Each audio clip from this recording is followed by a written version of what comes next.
Hello dear students, today we are going to learn and understand how to solve practice set 7.2 of chapter number 7 variation from 8th standard mathematics. Textbook मध्ये page number 38 वर practice set 7.2 दिलेला आहे. यामध्ये total 6 questions आहेत. हे सगळे questions अतिशय सोप्या पद्धतीने कसे सॉल्व्ह करायचे आहेत ते आपण अभ्यासणारच आहोत. पण त्याही आधी आपण समजून घेऊयात की इनव्हर्स व्हेरिएशन म्हणजे काय. या आधीच्या प्रॅक्टिस सेट मध्ये म्हणजेच प्रॅक्टिस सेट 7.1 मध्ये आपण अभ्यासले की डायरेक्ट व्हेरिएशन म्हणजे काय. चला तर मग आता आपण समजून घेऊयात की इनव्हर्स व्हेरिएशन म्हणजे काय. एक छोटंसं एक्झाम्पल घेऊयात. हे पहा, छान सुट्टीचा असा दिवस आहे. तुमच्या मनात विचार येतो की आपण फिरायला जाऊयात. त्यासाठी तुम्ही टॅक्सी बुक करता. टॅक्सीचं फेअर म्हणजे जे कॉस्ट आहे ती किती आहे? एकासाठी 30 रुपीज आहे. हे पहा, एकासाठी किती आहे कॉस्ट? 30 रुपीज. मग तुम्ही म्हणता अरे आपण एकटं जाण्यामध्ये काही मजा नाही, आपण आपल्या एका फ्रेंडला अजून घेऊन जाऊयात, बरोबर, म्हणजे मजा येईल. सो तुम्ही तुमच्या फ्रेंडला बोलवता. मग किती जण होतात? 2 जण. मग आता जी कॉस्ट आहे ती इक्वली शेअर होते, बरोबर. मग प्रत्येकाला किती रुपीज भरावे लागणार? तर 15 रुपीज. आता हा जो सेकंड फ्रेंड आहे तो काय म्हणतो की माझा आणखी एक फ्रेंड आहे, त्याला पण आपण बरोबर घेऊन जाऊयात. मग किती जण होतात? 3 जण होतात. मग आता 3 जण झाल्यावर जी कॉस्ट आहे ती इक्वली शेअर होणार. मग प्रत्येकाला किती पडणार? 10 रुपीज. आता हा जो आहे तिसरा जो फ्रेंड आहे तो म्हणतो की आमच्या घरी पाहुणे आलेले आहेत, माझे 2 कझिन्स आहेत, त्यांना पण आपण बरोबर घेऊयात म्हणजे आणखी मजा येईल. मग सगळेजण म्हणतात ओके ठीक आहे, नो प्रॉब्लेम. मग किती जण होतात? 5 जण होतात. आणि मग ही जी कॉस्ट आहे ती इक्वली शेअर होते. प्रत्येकाला किती रुपीज द्यावे लागतात? मग एकाला 30 रुपीज. मग 5 जण आहेत म्हटल्यावर किती रुपीज द्यावे लागतील? तर 5 6 जार 30 रुपीज, हो की नाही. सो 6 रुपीज द्यावे लागतील प्रत्येकाला. आता इथे तुम्ही हा टेबल व्यवस्थित ऑब्झर्व करा. इथे फ्रेंड्सची संख्या वाढत जातीये, मात्र जी कॉस्ट आहे ती कमी होतीये, ओके नाही. हे पहा, इथे 1 फ्रेंड होता, 1 एकटाच जण होता तर 30 रुपीज. 2 जण आले 15 रुपीज. 3 जण आले 10 रुपीज. 5 जण झाले 6 रुपीज. म्हणजे इथे हा नंबर वाढत जातोय, फ्रेंड्सची संख्या वाढत जाते, तर कॉस्ट जी आहे ती कमी कमी कमी कमी होत जात आहे. मग यालाच काय म्हणतात? Inverse proportion or inverse variation. Direct variation मध्ये काय होतं? एकाची जी नंबर ऑफ क्वांटिटी आहे ती वाढत जशी जाते त्याचप्रमाणे कॉस्ट सुद्धा वाढत जाते. पण इथे नंबर ऑफ क्वांटिटी वाढत गेल्यावर जी कॉस्ट आहे ती कमी कमी होत जाते, म्हणजे उलट होत आहे, हो ना. म्हणून याला काय म्हणतात? इनव्हर्स व्हेरिएशन असं म्हणतात. आता इथे आणखी एक गोष्ट ऑब्झर्व करा. हे पहा, इथे आहे 130, ओके. 1 इंटू 30 करा, किती येतं? 30, ओके. 1 इंटू 30 किती येतं? 30 येतं. त्यानंतर ना 2 इंटू 15 करा, काय येणार? 15 2 जार 30. त्यानंतर 10 3 जार किती? 10 3 जार सुद्धा 30. आणि 5 6 जार किती? 5 6 जार सुद्धा 30. सो इथे जे प्रोडक्ट आहे ते काय येत आहे? सगळीकडे 30 30 30 30 येते, म्हणजे कॉन्स्टंट येत आहे प्रोडक्ट. आलं लक्षात? डायरेक्ट व्हेरिएशन मध्ये काय होत होतं? जो रेशो आहे तो कॉन्स्टंट येत होता. आणि इनव्हर्स व्हेरिएशन मध्ये काय होत आहे? तर जे प्रोडक्ट आहे ते कॉन्स्टंट येत आहे. सो फरक लक्षात आला तुमच्या? काय फरक आहे? डायरेक्ट व्हेरिएशन मध्ये जो रेशो आहे तो कॉन्स्टंट होता, ओके नाही. हे पहा, रेशिओ काय येतोय? 1/10 कॉन्स्टंट सगळीकडे. हे पहा, 4 10 जार 40. सो जो रेशिओ आहे तो डायरेक्ट व्हेरिएशन मध्ये कॉन्स्टंट असतो, तर इनव्हर्स व्हेरिएशन मध्ये जे प्रोडक्ट आहे ते कॉन्स्टंट येत असतं. हा फरक आहे. चला तर मग आता आपण काय करूयात? याला इक्वेशन फॉर्म मध्ये कशा प्रकारे राईट करायचं ते अभ्यासूयात. डायरेक्ट व्हेरिएशनला इक्वेशन फॉर्म मध्ये कसं राईट करतात ते आपण अभ्यासलेलं आहे. आता इनव्हर्स व्हेरिएशनला कशा प्रकारे राईट करतात आणि कसं त्याला रीड करतात तेही समजून घेणं तितकंच महत्वाचं आहे. चला तर मग पाहूयात आपण. इथे हे जे फ्रेंड्स आहेत त्याला आपण म्हणूयात एक्स आणि जी कॉस्ट आहे त्याला आपण म्हणूयात वाय. मग इथे आपण म्हणू शकतो की X is inversely proportional to Y, की वायला असे सुद्धा एक्सप्रेस केले जाऊ शकते. There is inverse variation in X and Y. आता सिम्बॉल यूज करून कशा प्रकारे राईट करतो? डायरेक्ट व्हेरिएशनला आपण कसे राईट करत होतो? एक्स आणि त्यानंतर अल्फाचं सिम्बॉल हे काय शो करतं? की डायरेक्ट व्हेरिएशन आहे. आणि जेव्हा डायरेक्ट व्हेरिएशन असतं तेव्हा आपण एक्स हे सिम्बॉल आणि वाय राईट करत होतो. पण आता इथे डायरेक्ट व्हेरिएशन नाहीये, इथे इनव्हर्स व्हेरिएशन आहे. सो इनव्हर्स व्हेरिएशन असल्यामुळे आपण इथे राईट करणार 1/y. सो अशा प्रकारे इनव्हर्स व्हेरिएशन आपल्याला शो करायचे असते. आता इथे आपण पाहिलं की यांचं जे प्रोडक्ट आहे ते कॉन्स्टंट आहे म्हटल्यावर नेक्स्ट स्टेप मध्ये आपण राईट करणार एक्स आणि ह्या सिम्बॉलच्या ऐवजी is equal to K write करणार आणि 1/y ऍज इट इज. आता या दोघांमध्ये के आणि 1/y मध्ये कोणतंच साईन नाहीये. याचा अर्थ काय, तर मल्टिप्लिकेशनचा साईन आहे. बरोबर. आता हे पहा, इथे के ला कोणताच डिनॉमिनेटर नाहीये म्हटल्यावर 1 डिनॉमिनेटर आहे असं आपण मानतो की नाही. चला मल्टिप्लिकेशन करा. काय येणार, के अपॉन वाय येणार. के इंटू 1 काय, के, आणि 1 इंटू वाय काय, Y. So K upon Y. So X is equal to K upon Y. मग आता हा जो वाय आहे त्याला आपण इक्वल टूच्या लेफ्ट हँड साईडला राईट करूयात. इथे डिव्हिजन मध्ये की नाही, इकडे गेल्यावर तो मल्टिप्लिकेशन मध्ये चेंज होणार. So X into Y is equal to, इथे काय रिमेनिंग राहणार मग, के. सो हे काय झाले, हे झाले इक्वेशन ऑफ व्हेरिएशन. आणि के काय आहे, के आहे कॉन्स्टंट ऑफ व्हेरिएशन. सो हे इक्वेशन यूज करून आपण आपले बरेचसे क्वेश्चन सॉल्व्ह करणार आहोत. चला तर मग आपण आपल्या प्रॅक्टिस सेट 7.2 मधील फर्स्ट क्वेश्चन सॉल्व्ह करायला घेऊयात. आय होप तुमच्या सगळ्या बेसिक कन्सेप्ट क्लिअर झाल्या असतील. डायरेक्ट व्हेरिएशन म्हणजे काय, इनव्हर्स व्हेरिएशन म्हणजे काय, कधी कुठले इक्वेशन आपल्याला यूज करायचे आहे. सो चला रीड करूयात. The information about numbers of workers and numbers of days to complete a work is given in the following table. Complete the table. आता इथे हा एक टेबल दिलेला आहे. या टेबलमध्ये काय काय दिलेलं आहे, तर नंबर ऑफ वर्कर्स दिलेले आहेत. हे पहा, इथे 30 आहेत, इथे 20, इथे ब्लँक आहे, इथे 10 आहे. त्यानंतर इथे खाली काय दिलेलं आहे, तर नंबर ऑफ डेज दिलेले आहेत. कसे आहेत डेज दिलेले, 6, 9, 12, ब्लँक 36. आता इथे आपल्याला फिगर आउट करायचं आहे की हे डायरेक्ट व्हेरिएशन आहे की इनव्हर्स व्हेरिएशन आहे.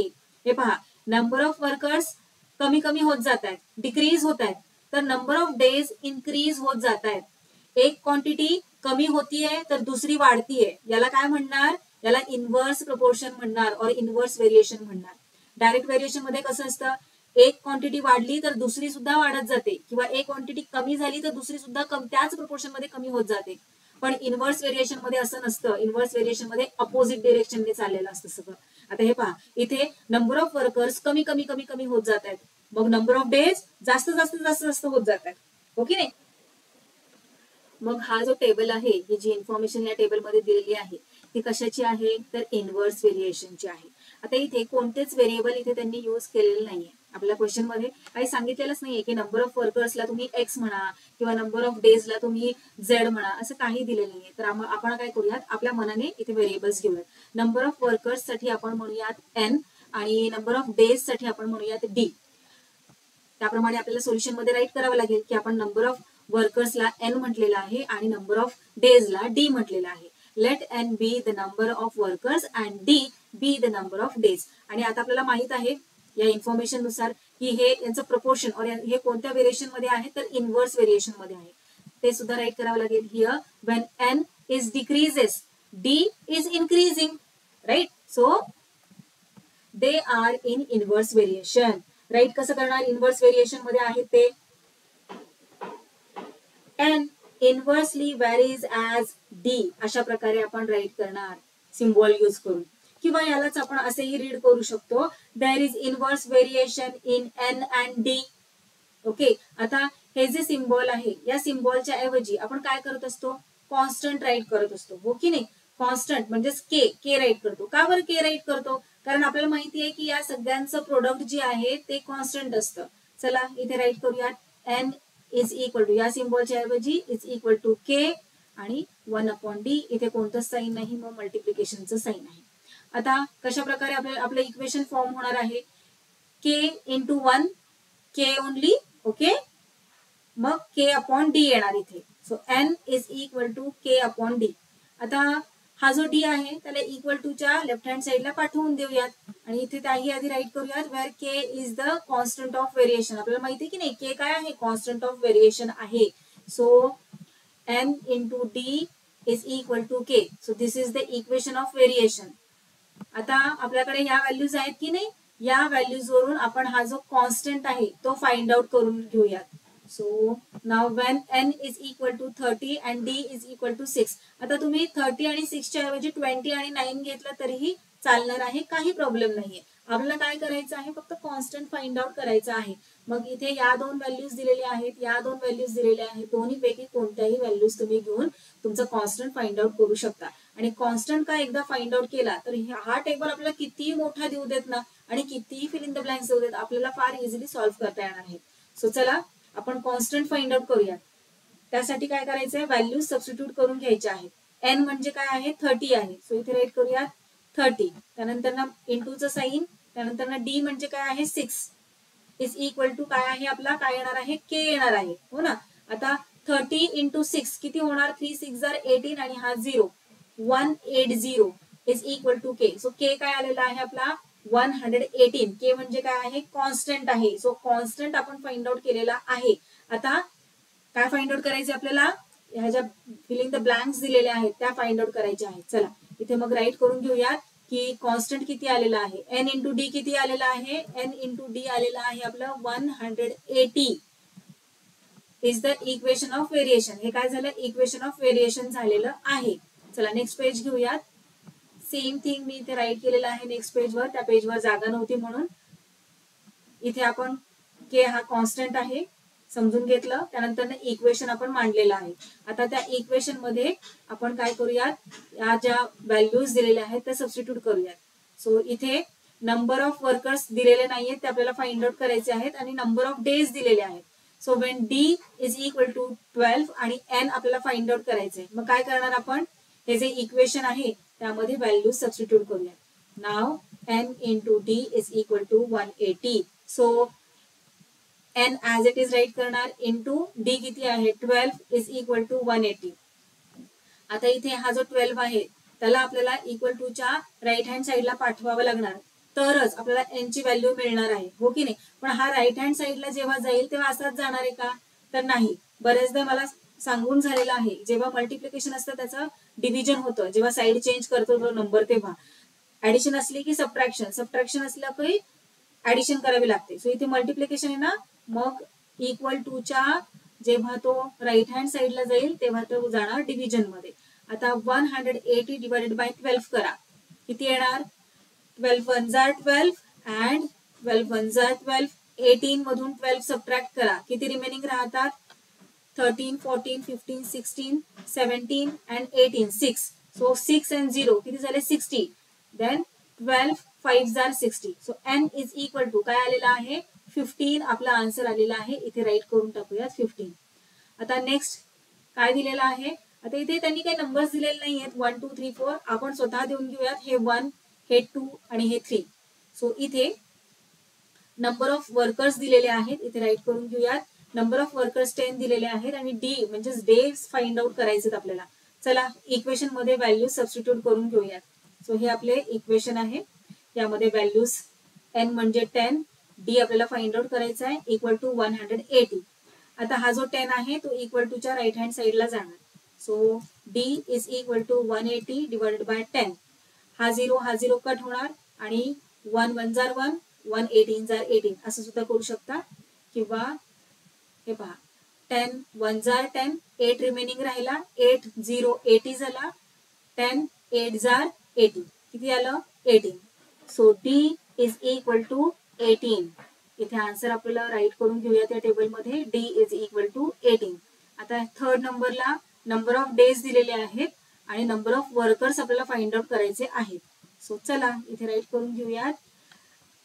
डी म्हणजेच डेज 36 आहेत आणि एन फाइंड आउट करायचे आहे म्हणजेच number of workers find out करायचे आहेत. इक्वेशन राईट करून घेऊयात, N into D is equal to 180. Value substitute करूयात.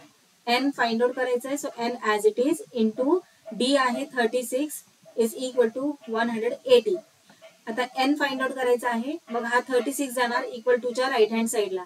So N is equal to 180 divided by 36. 180 ला 36 ने डिवाइड करा, काय आन्सर येणार हे पहा. 9 4 जार 36, देन 9 2 जार 18 अँड 9 0 जार 0. आता या 4 ने पुन्हा या 20 ला जाणार ना भाग. सो 4 1 जार 4 4 5 जार 20. सो इथे काय आन्सर आलेला आहे 5/1. पण डिनॉमिनेटर मधला 1 नाही राईट केला तरी चालतो. So N is equal to आलेला आहे 5.